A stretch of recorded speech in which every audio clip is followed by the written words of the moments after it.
পুরো বাংলাদেশে যেই পরিমাণ বেদাত আছে, আমার ব্যক্তিগত ধারণা, ভুল হইলে বইলেন, আমার ব্যক্তিগত ধারণা এক চট্টগ্রাম বিভাগে আর চাইতে বেশি আছে।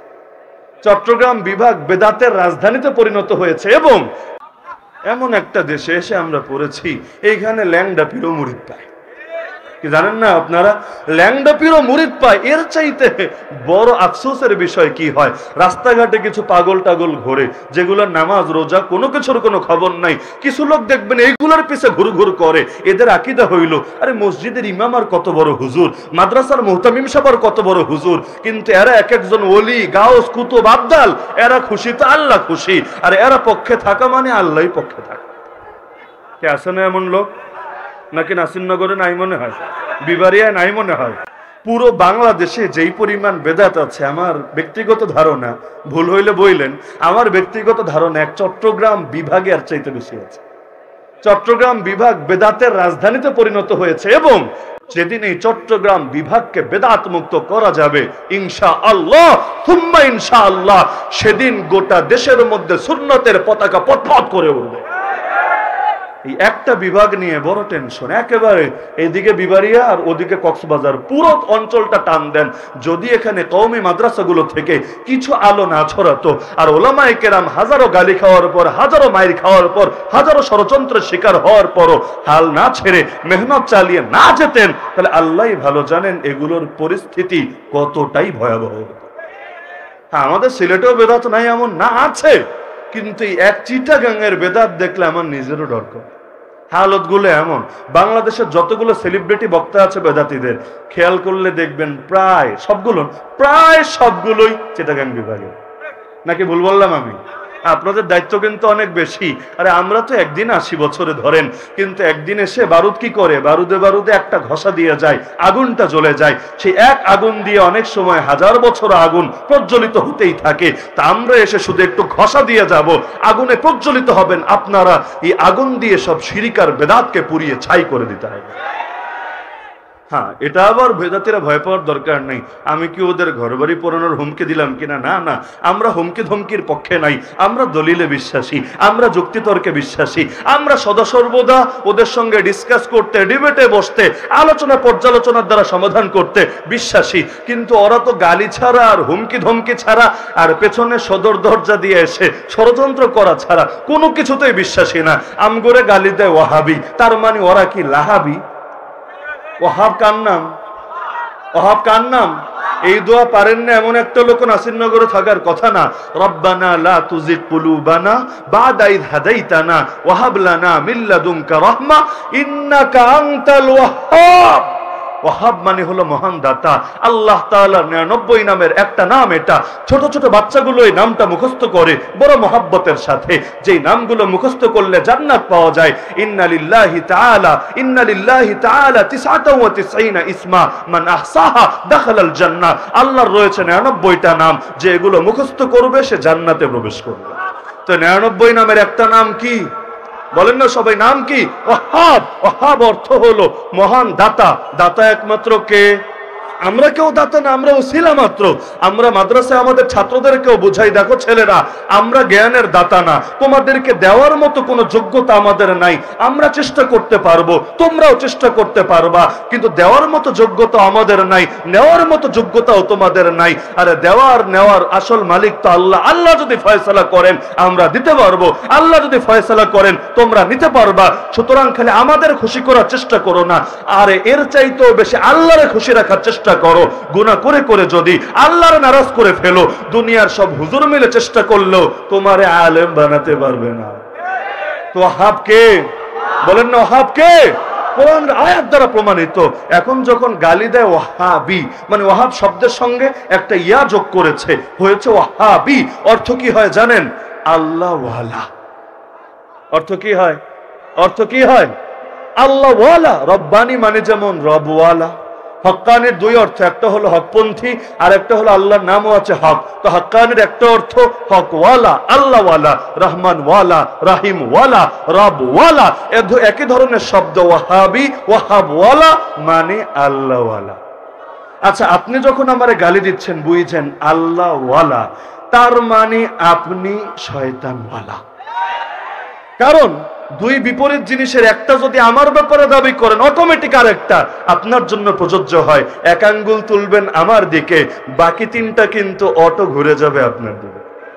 আমাদেরকে বলবেন কওমির হুজুররা ওয়াহাবি, জুবায়ের আহমদ আনসারী ওয়াহাবি, নাসিরনগরের সকল কওমি মাদ্রাসার হুজুররা, সকল মসজিদের ইমামরা ওয়াহাবি, তার মানে সবাই আল্লাহওয়ালা। এর বিপরীত অর্থই তো হলো তোরা সবাই শয়তানওয়ালা, ইবলিসওয়ালা, দাজ্জালওয়ালা, তাগুতওয়ালা, বাতিলওয়ালা।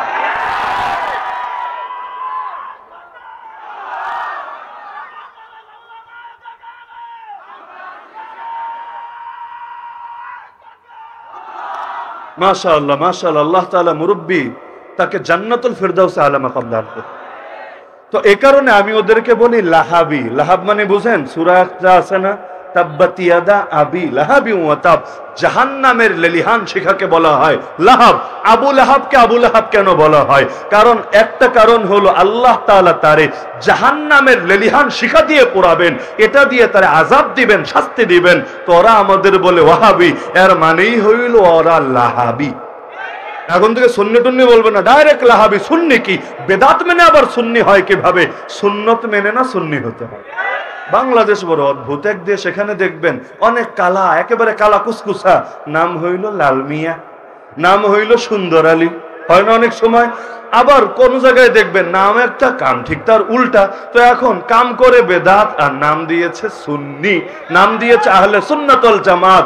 আর যারা আসল সুন্নাত মাননে ওয়ালা, তারা আর এত গর্ব করে এগুলো ফুডানি করে না কেন জানেন?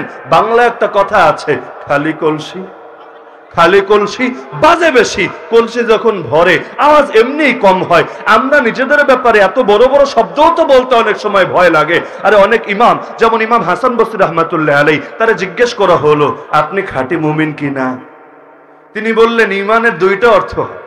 ইমান বলতে যদি বোঝাও আল্লাহ, ফেরেশতা, রসুল, কিতাব, তাকদীর এবং মৃত্যু পরবর্তী জীবন, জান্নাত, জাহান্নাম এগুলোর প্রতি বিশ্বাস, তাহলে এই অর্থে আমি অবশ্যই মুমিন।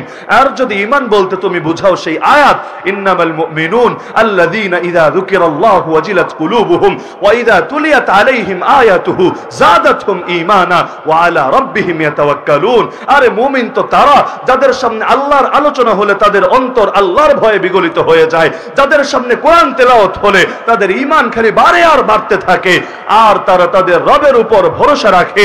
উলাইকা হুমুল মুমিনুনা হাক্কা, তারাই হলো খাঁটি মুমিন। যদি এই অর্থে আমার জিজ্ঞেস করো আমি খাঁটি মুমিন কিনা, তাহলে এর উত্তর আমি জানি না, আল্লাহই ভালো জানে।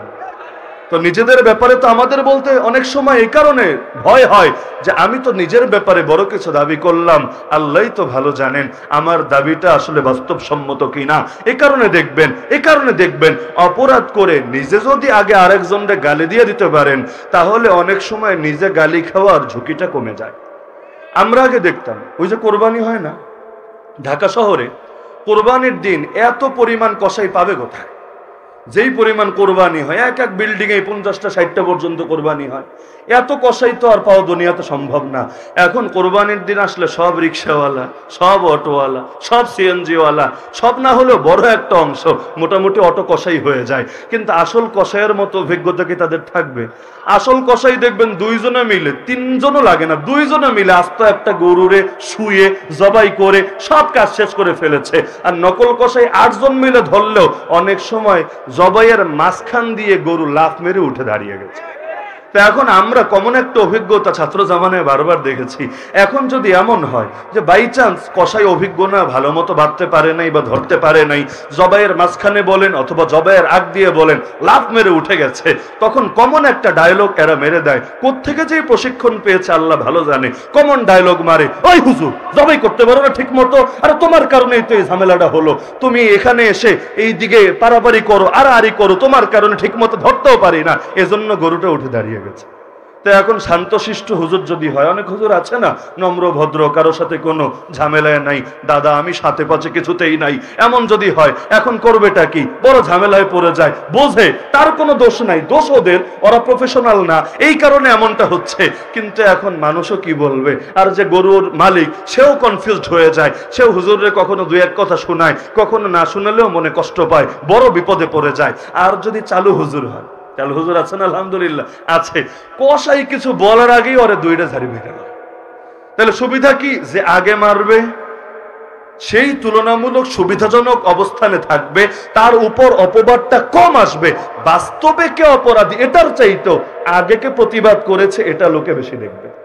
কখনো এমনও হয় অপরাধ করেছে মহিলা, কিন্তু আগে চিকুরে মারছে মহিলা, ব্যাডারে কথা কর সুযোগই দেয় নাই। তো এখন হয় কি, যদি একদিকে বেডা একদিকে বেডি চিল্লা শুরু করছে, আপনারা বাজারে সব লোক গেছেন, কার পক্ষে দাঁড়াবেন বলেন দেখি? অটোমেটিক বেডির পক্ষেই দাঁড়াবেন।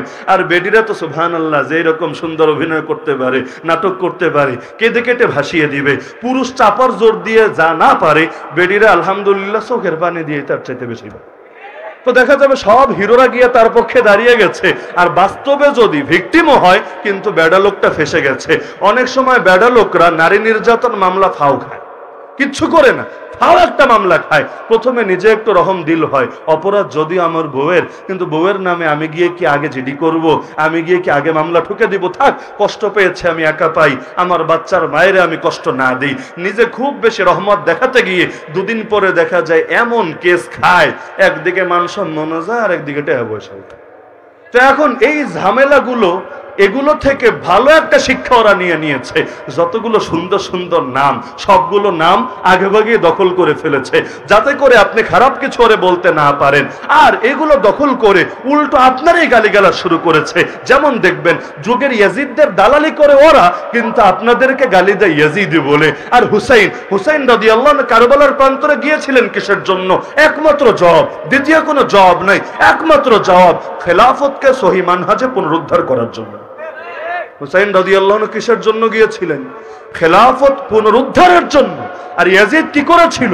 খেলাফতকে এমন জায়গায় দখল করে রেখেছিল যেটা খেলাফত বহনের উপযুক্ত না। তাহলে ওরা যদি দাবি করে ওরা হুসাইনি বুঝছেন আর আমরা ইয়াজিদি, তার মানে ওরা জমিনে আল্লাহর দ্বীন প্রতিষ্ঠিত করতে চায়, ওরা জমিনে আমার নবীর আদর্শের আলোকে, হুবহু আদর্শের আলোকে খেলাফত কায়েম করতে চায়। কিন্তু বাস্তবতা তো এটারে সমর্থন করে।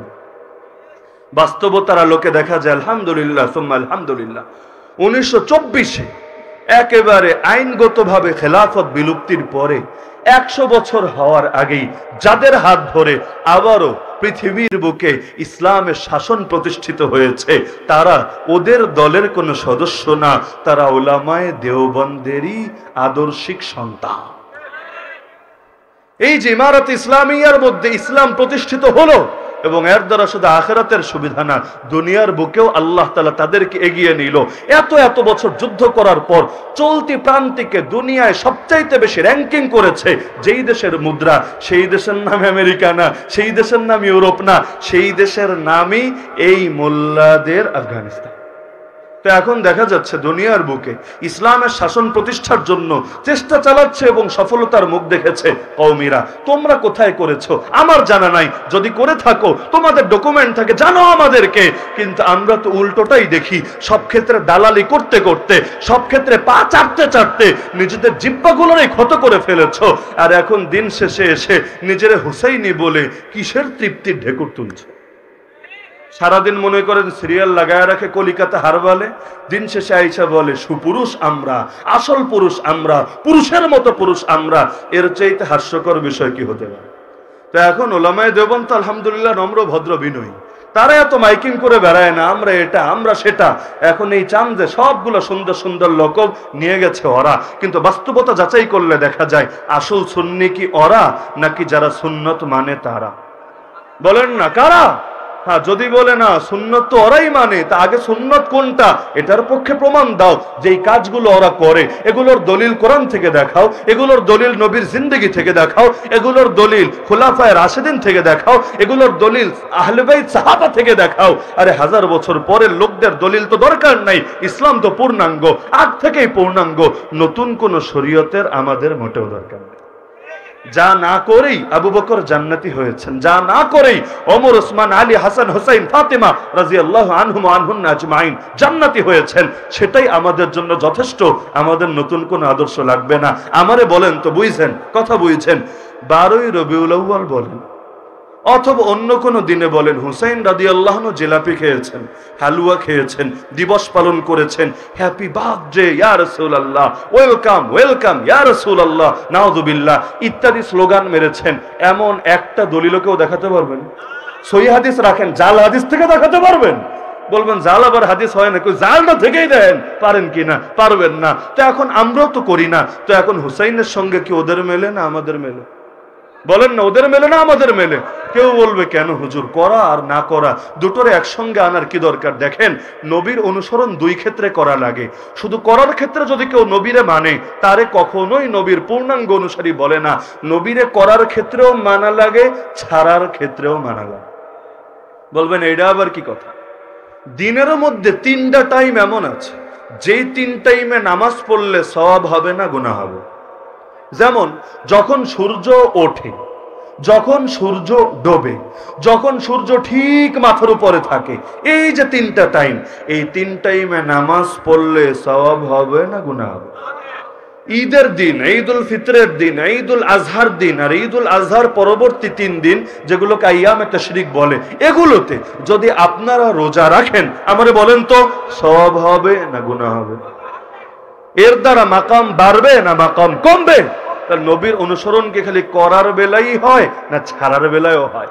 নবী যা ছেড়েছেন আমরাও তা ছাড়বো, নবী যা করেছেন আমরাও তা করব। হ্যাঁ, এখন আবার মাঝখান দিয়া আরেক দলের একটা প্রশ্নেরও জবাব দিই। আরেক দল এসে বলবে হুজুর, তাহলে নবী তো গায়েবানা জানাজা পড়েছেন, আমরা কেন পড়ছি না? আমরাও পড়বো। গায়েবানা জানাজা নিয়ে ঝামেলা লাগে কিনা কয়দিন পরে? গত কয়েক মাস আগে লাগে নাই? কওমের হুদুসদেরকে ইচ্ছা মতো ধুয়ে দেওয়ার চেষ্টা করেছে, সার্ফ এক্সেল দিয়ে না, একেবারে ব্লিচিং পাউডার দিয়ে। সবচাইতে বড় দলিল হলো নবী পড়েছে গায়েবানা জানাজা, আর এই কওমের মোল্লারা কোন ক্ষেতের মূলা হয়ে গেছে, এরা জানাজা গায়েবানা জানাজা নিজেরা পড়বে না, আবার যারা পড়তে চায় তাদের পক্ষেও ফতোয়া দিবে না। কিসের জন্য? কিন্তু শোনেন, বাস্তবতাটা খুব ভালো করে বুঝে রাখেন। আলহামদুলিল্লাহ, আজকের মাহফিলের সর্বপ্রধান আকর্ষণ শেখ সাজিদুর রহমান হাফিজাহুল্লাহ এসে উপস্থিত হয়েছেন। কিছুক্ষণের মধ্যে হযরত আলোচনায় আসবেন। আমি আর আমার আলোচনা অতি সংক্ষেপে গুছিয়ে আনছি। তো দেখেন, নবীর অনুসরণ আমি বলেছি করার বেলায়ও হয়, ছাড়ার বেলায়ও হয়। তো এখন আপনি বলবেন নবী গায়েবানা জানাজা পড়েছেন, আমরা ছাড়বো কোন দুঃখে? কিন্তু আমি বলবো না রে ভাই, আপনি আপনার উপর নবীরে কিয়াস করেছেন, ভেজালটা এখানে এসে লেগেছে। নবী বাদশা নাজাশির জানাজা যেটা পড়েছেন, আপনার চোখে মনে হয় গায়েবানা, কেন জানেন? কারণ আপনি এই মুজিজারে কল্পনা করতে পারেন না। কিন্তু ইতিহাস বলে এটা কোনো গায়েবানা না, বরং এই জানাজা ছিল হাজেরানা। কি ছিল? কি ছিল? বলবেন কেমনে? নবী কই আর নাজাশি কই?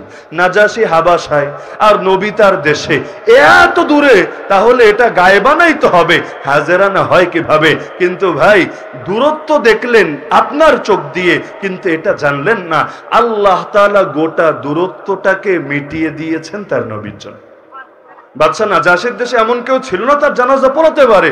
আল্লাহ তাআলা বাদশা নাজাশির প্রতিও দয়া করলেন, নবীর মধ্যে আর তার মধ্যে সকল দূরত্ব ঘুচিয়ে দিয়ে তারে ডাইরেক্ট নবীর সামনে এনে হাজির করলেন। বলবে এত দূরের জিনিস আবার নবীর সামনে আসে কেমনে? কেন ওই ঘটনা জানেন না? নবী মেরাজ করে যখন আসলেন, জালেমরা প্রশ্ন করলো, হ্যাঁ তুমি চলে গেছো মসজিদে হারাম থেকে মসজিদে আকসায়, সেখান থেকে সিদরাতুল মুনতাহা হয়ে আরশে মুআল্লায়, আরে কেমনে সম্ভব? তাহলে বলো দেখি, মসজিদে আকসায় দরজা কয়টা, মসজিদে আকসায় জানালা কয়টা, এইটা কয়টা সেইটা কয়টা? আরে একজন লোক গেলে কি বসে বসে দরজা গোনে আর জানালা গোনে? এই যে মাথা একটা করে সবগুলোর জবাব দিয়েছে। তো বুঝছেন, আমার নবী নাজাশির জানাজা পড়েছেন, এটা কি হাজেরানা না গায়েবানা? বলেন না, হাজেরানা না গায়েবানা? হাজেরানা, গায়েবানা না। এখন তুমিও যদি পড়তে চাও, আগে যার জানাজা পড়ছো তারে নিজের সামনে এনে দেখাও, তোমার কারামতাকে জাহির হোক, তারপর বাকি ইখতিলাফের দিকে যাওয়া যাবে। তো যেটা বলছিলাম, নবীর অনুসরণ করতে হয় পূর্ণাঙ্গভাবে, করার ক্ষেত্রেও ছাড়ার ক্ষেত্রেও। তো ফিরে যাই সেই প্রথম কথায়, আগেরকার যুগের ধর্মগুলো যখন নাজিল হয়েছিল হক ছিল, কিন্তু এই যুগে এসে কেন বিকৃত হলো? একমাত্র জবাব হলো বেদাতের কারণে। বেদাত এসে অস্পষ্ট করে দিয়েছে কোনটা আসল ধর্ম কোনটা নকল ধর্ম। সিটি গোল্ড এসে প্যাঁচ লাগিয়ে দিয়েছে। এখন কষ্টি পাথর দিয়ে না মাপলে অনেক সময় বোঝাই যায় না কোনটা খাঁটি সোনা কোনটা ভেজাল সোনা। তো এইরকম ঝামেলা হয়। বেদাত যদি আসে আর আহলে সুন্নাত যদি বেদাতের মোকাবেলা না করে, তাহলে হক আর বাতিল মিলেমিশে একাকার হয়। পরবর্তীতে আর বোঝাই যায় না কোনটা আসল কোনটা নকল। আমার নবীও যে জানিয়েছেন তার উম্মত ৭৩ দলে ভাগ হবে, যার একটা জান্নাতি, বাকি ৭২টা জাহান্নামী। কেন জাহান্নামী? একমাত্র কারণ বেদাতের কারণে। যারা জান্নাতি, কেন জান্নাতি? একমাত্র কারণ নতুন বেদাতকে না ধরে হুবহু নবীর সুন্নাত আর নবীর সাহাবীদের আদর্শ আঁকড়ে ধরার কারণে। এই কারণে বেদাত যত সুন্দর রূপে আসুক না কেন, আমাদের বেদাতের কোনো দরকার নাই। নিজেরাও বেদাত মানব না, আবার বেদাত সমাজে প্রতিষ্ঠিত হবে এটাও বসে বসে আমরা শুধু চোখ বন্ধ করে দেখবো না। কারণ বেদাত যেই পরিমাণ ঢুকবে, সুন্নাত সেই পরিমাণ হারাবে। আমরা আহলে সুন্নাত, সুন্নাতের হেফাজতের জন্য প্রয়োজনে নিজেদের বুকে তাজা রক্ত ঢালবো, তবুও বেদাতের সামনে সুন্নাতকে মরতে দেব না।